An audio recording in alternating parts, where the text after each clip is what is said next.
Ladies and gentlemen, today we are here to talk about a Minecraft movie directed by Jared Hess, starring Jack Black and Jason Momoa. By the way, for whatever reason, if you are a child that somehow found this video, I am going to be saying a few bad words probably throughout the video, so please click off. So a Minecraft movie is a family-friendly comedy adventure take on the iconic, at this point, classic Minecraft video game. Jared Hess directed this. He's the same director of one of my favorite childhood classics, Napoleon Dynamite. Hilarious movie, loved it. The question is this movie hilarious? Now at this point you're probably expecting me to say it is hilarious, unintentionally hilarious, and then go into a monologue of why it's a so bad it's funny movie. But it's not even that. It's just sort of bad, and I don't know if that makes it worse or not. Now, if you're a parent and you're wondering if you should take your kid to see this movie, to that I'd say, sure, why not? It is a kid's movie, it's meant for children, and it seems like most children around the world are, in fact, enjoying it. That being said, I don't like the dog shit argument of, it's just a kid's movie, little bro. It's not meant for you, little bro. You shouldn't critique it, it's not that serious. What if I told you it is that serious? What if I told you you're not a pretentious virgin film snob for wanting standards, no matter quote-unquote who it's for? Kids movie or not, it's still a movie, and it's fairly easy to tell when a film is either lazily put together or creatively bankrupt or just uninspired schlock. We also have way too many examples of children's movies actually being competently put together, full of creativity, talent, good story writing, while also being funny and entertaining to not only children but people of all ages. It's possible, and it has been done, surprise surprise, several times. Now most kids are gonna like most kids movies, like A Cat with a Laser. There's just not a whole lot going on up in there. Their critical thinking skills are still developing, believe it or not. But even if the target consumer enjoys the product, that doesn't make the product immune to any and all criticism. You can call the criticism pointless, sure, if that's how you feel, but it doesn't make it any less valid. You're still able to call a spade, and you're still able to call slop, slop. And that's what this movie is. It's slop. It's not the worst thing in the world. It's not even top 3 worst movies of the year so far. In fact, stay tuned for my top 10 worst movies of 2025 by the end of the year, because we're only 4 months in, and my god, let me tell you, right now we are building a legendary lineup, which is very unfortunate. This movie is not dog shit horrible, but it is bad, and it's bad because this is my similar problem that I had with Kraven the Hunter. It just feels plastic. It plays everything so predictable and by the books and full of tropes, it didn't feel real. It didn't feel like a real movie with a fun, cool story to tell. It felt soulless and dry. It felt like a room full of executives were sort of marking off a checklist. Like, make sure you mention the crafting table, check. Make sure you mention villagers, check. Diamond armor, check. Enderman, check. Chicken jockey, check. But the way that these things play out on screen is very dull and one-dimensional. There's no imagination whatsoever. There's no how can we make this scene at night where all the mobs come out exciting and fun and interesting.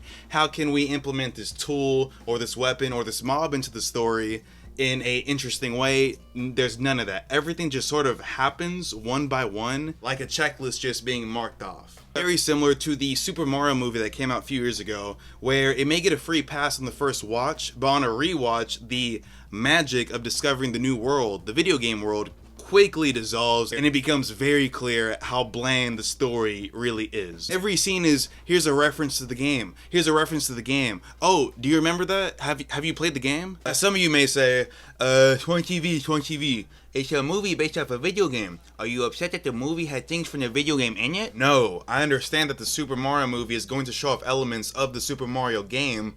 My critique is, can you give us anything more? Anything else? Can you give us a reason why this had to be made into a feature-length film? Or a video game adaptation's just doomed to be full of references and uninspired tropes and nothing more? That is the critique, that is the problem I have with the Super Mario movie. Same thing here in a Minecraft movie, except the story is somehow even more dry because the writing somehow has even less effort put into it. Nothing beyond references, nothing beyond tropes, the most basic of basic story tropes. Nothing wrong with using tropes. There's probably a reason why it's a trope, because it works and we use it time and time again, but this movie is 100% tropes. Besides it's safe for the whole family type of humor, there's nothing else it offers to elevate its entertainment value. and it really just comes off as lazy. The action isn't thrilling, the adventure itself isn't interesting, and the main protagonist, the brother and sister, completely forgettable. I'm not expecting god tier character writing. In fact, I wouldn't mind if they were just vessels used for the audience to be immersed into the Minecraft world, but there was a half-assed attempt at a character arc and conflict between them. It just felt like such a waste of time when we had scenes like that in the movie, because the writing was just so flat and everything was just underwritten.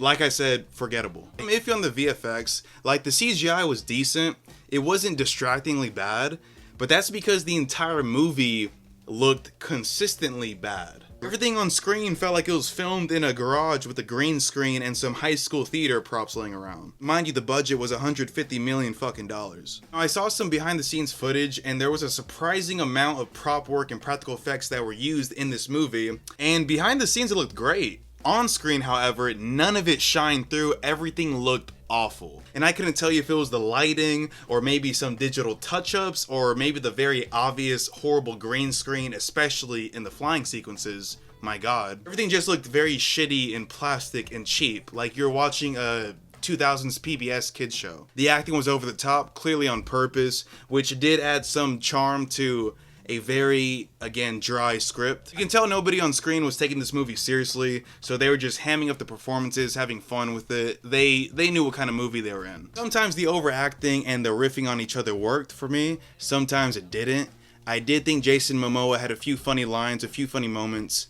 Jack Black, he was Jack Black in this movie upped by a bazillion. Every line of dialogue he said was said in an incredibly vicious Jack Black mannerism. Who are you? I am Steve. And that was the entire character of Steve. He was an over-exaggerated, over-expressive, lovable madman. Annoying for the most part, not gonna lie, but I do understand that that's just me, my opinion. I do think that for this type of movie, this type of character does work. Again, for this type of movie and the audience that they were targeting. The best thing I got out of this film easily was the theatrical experience. I saw this with a friend of mine, Cam, shout out Cameron, and we saw this, I think, on the second or third day this movie came out. I was right at the start of the whole chicken jockey meme bullshit where people are clapping and cheering and being ironic during the many dumb shit moments and lines throughout this film. And that's exactly what happened in our theater, because we got a late IMAX screening and it was really funny. I usually don't like obnoxious audiences, but for this type of movie that didn't take itself seriously, I thought, okay, this type of audience is quite perfect then. But just like most memes, they do get overdone quite quickly and people take it too far. Now I'm seeing people fucking throwing popcorn and drinks across the theater room, saying slurs and bringing like live chickens to the theater. Some of the videos are funny for just how absurd everything is, but I mean, it's y'all are doing way too much. Like, people gotta clean that. And because of this meme, this movie was a huge success in the box office. It will definitely get a sequel, and that sequel will probably be even more tongue-in-cheek, more ironic, more ass than this movie. And unfortunately, the sequel will also earn $1 gajillion. And I probably won't see it, to be honest. This movie was nothing. Nothing happened. It just came in one ear, out the other, and that's the problem with scoring movies like this. You may be aware, when I review a movie, at the end of the video, I always give it a score, 1 out of 10, 10 being a masterpiece, 1 being abysmal dog shit that failed on every single aspect that it tried to do. Two extreme opposite ends of the spectrum, obviously being the two scores I give out the least. However, I definitely have given out more 10s than 1s. Now, at first when I was writing this review, I didn't know where a Minecraft movie was gonna fall under score-wise, because it was bad. Terrible, I'd argue.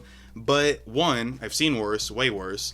And 2, it did achieve what it was trying to do. It didn't fail miserably at trying to be scary like the Bye Bye Man, and it wasn't unintentionally stupid like Lucy. It accomplished what it wanted it to be, which was a very milquetoast, uninspired family adventure full of Minecraft references and quirky characters riffing on each other with Marvel-esque humor, doing that for 1 hour 30 minutes and nothing more. It wanted to be a paycheck for a couple of executives. It wanted no effort put into it. It wanted to be bland. It wanted to be nothing. and it succeeded. Something safe, something for the family to come by and spend their money on. So I have come up with a new rating for movies like this and Kraven the Hunter, movies that are clearly creatively bankrupt and are used for the sole purpose of being a meal ticket for corporations. I am giving a Minecraft movie a forgettable out of 10. The very first on the channel. Thank you, a Minecraft movie. It was an honor, well actually it was a dishonor giving you this dog shit score. This movie came and went one year out the other. I will remember absolutely nothing about this film besides the stupid ass chicken jockey meme that came with it. I gained nothing from watching this movie,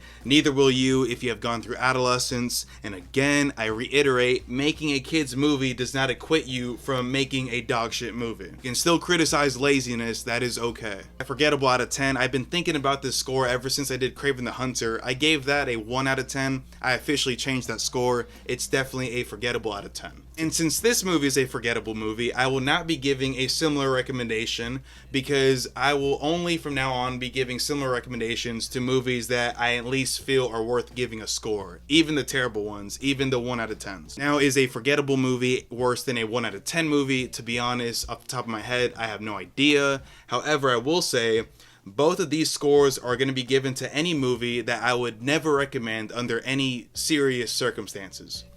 So do with that information as you will. Alright everybody, that does it for the review. I'll be watching Warfare very soon. Super excited about that review. I also have a few video ideas coming up. I plan on doing a Final Destination tier list ranking now that the new movie is coming out. Maybe a 2025 movies that I'm anticipating or that I'm excited for. Also, A24 uploaded this March Madness bracket that I want to break down because I've seen damn near every movie on that bracket. I only need to watch, I think, 2 more, and then once I do that, I'll probably end up doing a video on that as well. But again, thank you to everybody who watched. The goal is to reach 1,000 subs by summer.